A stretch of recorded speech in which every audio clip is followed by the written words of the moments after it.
space and a nice conference. And before I'm over time, let me mention my colleagues, my collaborators on the subject. Actually, the subject for me started here 12 years ago. Does it work? No. Oh. And now? Yes? Oh, the light. Oh, it works. Okay, so this work started 12 years ago here. A collaboration with Stephen Hyde, who was here 12 years ago but couldn't make it this year. And in the meantime, the team was joined by, Liliana De Campo joined the team, and she did all the hard work, namely the experimental work. I shortened my title a little bit. I will not talk about topological transformation in foam, which is a subject which you know probably just as well as I do. I will focus on these special mesophases which were discovered and synthesized something like 20 years ago. So it's a new type of material called micto-arm copolymer. And then I will show you briefly how the problem of finding possible phases for these systems amounts to finding space partitions which can be colored into 3 colors. And then I will focus on the question of the topological transformations. So the motivation behind this work is of course that when you have a structured liquid, it is liquid or a weak solid. I don't want to enter this philosophical question. When you put it under stress, or when it moves, when it flows, you need modification inside the macrostructure. Just like in foam, we can actually. The system is organized inside. There is a structure, and so you must have changes inside. The system under study is made of these molecules. So this molecule is a copolymer with 3 branches, and the special character of these molecules is that the 3 branches are mutually made of parts which are mutually immiscible. So typically you will have one hydrophilic tail, 1 and 2 hydrophobic tails, and the 2 hydrophobic tails are mutually immiscible, so you can do that with typically a standard carbonic chain and fluorocarbon, for example. So locally around the molecule, when they aggregate, the centers of the molecule tend to align, and of course the hydrophilic parts go together, and the 2 other parts do the same thing. So locally you have 3 interfaces: the red-blue, the blue-green, and the green-red. So you have 3 types of interfaces, and they all meet at where the center of the molecules align, and typically this molecule will align along a line. So these molecules generalize in a way other molecules which you know very well, which are surfactant. And so another word for this molecule was coined, which is something like line-actant. Because when you have 3 domains, of course, the locus where 3 domains can meet can at most be a line. So this is the local subdivision of space implied just by the nature of these molecules. And the question is then to first understand and the rules for possible patterns for the phases made by these molecules, and eventually the properties.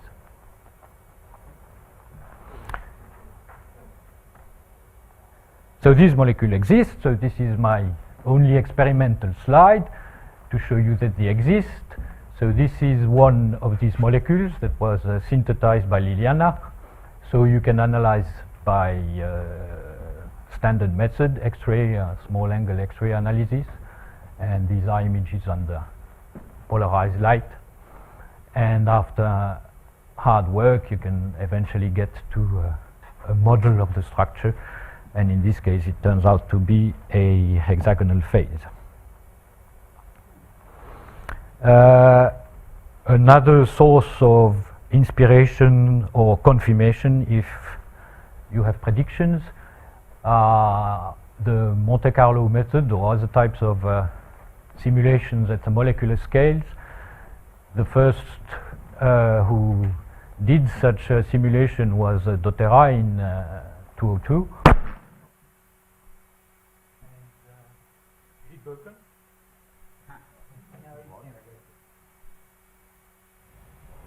Really?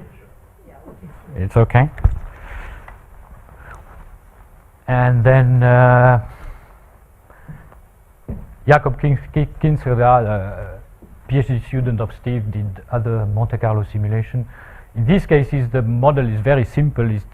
It's each of the branches is just a bunch of balls attached together, and so there is nothing but steric repulsion between the molecule, and of course some attracting force between molecules, I mean bits of the same color. So mostly what you see, so this is a small portion of the phase diagram where the only parameter that varies is the length of the third branch, so the ratios, and along the line you see a sequence of faces which are mostly tubular faces, and this is the simplest organization in space that you can find. So the triple lines would be vertical, perpendicular to the plane of the picture, except for this phase. I don't know why they turned it off. In the central part, around 1, where all the branches are sort of equivalent as in terms of packing, you could imagine more involved structure like this one that was invented before the materials, which we got by other techniques. Another very nice geometrical pattern is this one. It's a surface that was discovered by Elzer last century, and which we found by a totally different method, starting from rod packing with 3 colors. So let me just summarize the general properties of the geometrical pattern you can which would match these systems. A first rule is that there is no vertex in this geometry, and a second property is that at least one of the domains is extended, and this is this was proved in a work by some mathematicians in the audience. The reason why there are no vertices in equilibrium state is a physical, I mean, is a physical argument. If you have around the vertex locally, the space is divided into domains of each color, and each domain will be a small cone going to the vertex. And if you have more than 4 vertices, the simplest case is this one, but you only have 3 colors, so it means that at least 2 domains have the same color, which is an unstable situation. So for example, in this case it's the green domain. Suppose you have blue on top and red below this interface, then the green domains here will either split, as here, or merge to form a channel through the bilayer. So this argument can be generalized, and the conclusion is that you cannot have around the vertex have more than more than 3 domains, because you only have 3 colors, but 3 domains does not make really a vertex. If you put 3 domains, then there can be only 2 lines going out. So this is not really a vertex, it's just a point in the line. So that's inspired from methods of condensed matter. When you have defects or special events, often I mean, the phase is clearly defined away from the place. So what you do is look at the structure not exactly at the point, but away from it. And a nice way to analyze this is to take a cut. So you put a surface in the system, you think of that. It's a thought experiment. And of course the surface gets colored just by being in the structure. And you look at the pattern you have on this 2-dimensional surface. So this is a very standard problem in mathematics. And so if you take the case of the sphere, then the possibilities, I mean the properties of these 3 colored tilings are this. It's necessary and sufficient. So everything can be coded, any polyhedral tiling of the sphere can be coded by a single vertex by using this little topological argument that gives you the number of faces and edges, etc. So this is a list of the first, the simplest sphere patterns you can get, satisfying these rules. And then when you analyze the topological move, so vertices are unstable, but they can occur precisely when you deform the structure under various conditions, which can be mechanical or temperature gradients or concentration gradients, etc. And then the question is, how does it relax? And to have, I mean, the list of sphere patterns around the vertex is not enough, because each of these patterns can relax if you suppose that there is a vertex at some time in several ways. So the new information that you need to put in is how will, well, first on the sphere you can subdivide the vertices into plus and minus vertices according to the order of the color in if you turn around, right? So you have 2 different orders, red, green, blue, or blue, green, red, if you turn, okay? So this splits the vertices into 2 in plus and minus, and then inside the sphere you must connect these vertices by line. In the simplest case, what I call the minimal relaxation patterns, you just connect them pairwise without entanglement, etc., etc. But you have several possibilities. So the simplest vertex, which is the one I already showed, has 2 relaxation mechanism possibilities, which are the split and the merge.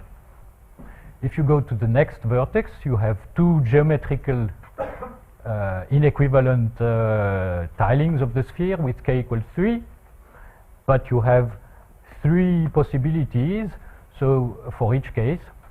In this case, everything can be understood in the same way as this, so here you have split, split, split, or you can have pairwise merge here and 1 split, or you can have merge of the 3 cones here, giving sort of threefold branch. This pattern is a bit more interesting because it does not really reduce to that. So if you not, oh, these are Schlegel diagrams. Do you know what? Well, I hope you know. A Schlegel diagram is just a stereographic projection of the sphere on the plane, right? Imagine you just do a tiny hole in a face, and this is exactly what you see with a single eye. So split or merge, and for the second polyhedron, the first possibilities, I've tried to do a 3D picture with, it's actually done with Evolver, which is my graphical tool. So this is what this pattern is. So these are 2 different views of the same pattern. So you have 2 cones and an overall split of 3 region here. This case is amazing because there you have this red domain on the left and this small cone which is also red, which are connected, but the green are split. And the next one is similar, but this time you see that both the red and the green domains on each side here are connected with the cone on the other side. So this is a connect or merge. And this one is similar with this type of lines, but you have some sort of twist between the red and green when they merge. So you understand the logic. I didn't do all the cases because there are many. I did these cubic ones, which are easy to understand, and the combinatorics is reduced by the symmetry. So the simplest case is when you merge red, seen from top, but the other colors remain separated. Or you can have a merge of the red and of the green with two channel sort of taking half of the passage, and the blue remaining split apart. And these are two other modes of relaxations where you have a double channel in red crossed by two channels of each of the other colors, and here you have a single channel red crossed by double red and double blue on each side. So this is the idea. And just one last word. If you want to now make a classification of these possibilities, of course, the complexity and the combinatorics becomes big. We thought of ways of generating these patterns. So these are the patterns for the lowest case, the simplest one. And you could think of, well, how can I, for example, generate this list? One idea was to use what we know from 2D foams, use some tricks like T1 processes, but if you apply this to a colored pattern, you see that it's not a conservative process, because when you do a T1, a normal T1, then you get the same color here. So this is equivalent to actually a reduction of the number of domains, a C21. But this move is conservative, and with this move we can generate the whole list of constant K. And these are my conclusions. One of the important questions is, which remains open, is what happens for the complex move? Do they decompose into simpler moves, or do they actually occur as they are, as complicated with all the possibilities? This is a question which already occurred in 2D foams. Thank you. We have time for one or two very quick questions. So can you go back to your picture of the different sphere patterns? Yeah, This so, one? I mean, yeah. So these, of course, are all dual to triangulation, right? Yes. Just combinatorially. So Yeah. there are people who have listed triangulations. Now, not all triangulations will be able to be colorable in your sense, perhaps, but No. you can, if you just want to explore the next K, you can. Yes, I could pick up the list and eliminate those that doesn't satisfy the simple rules. Yeah, I agree with this. Yeah. The papers that have enumerated them out to K equals whatever. Yeah, I agree. Okay, let's thank Christophe again.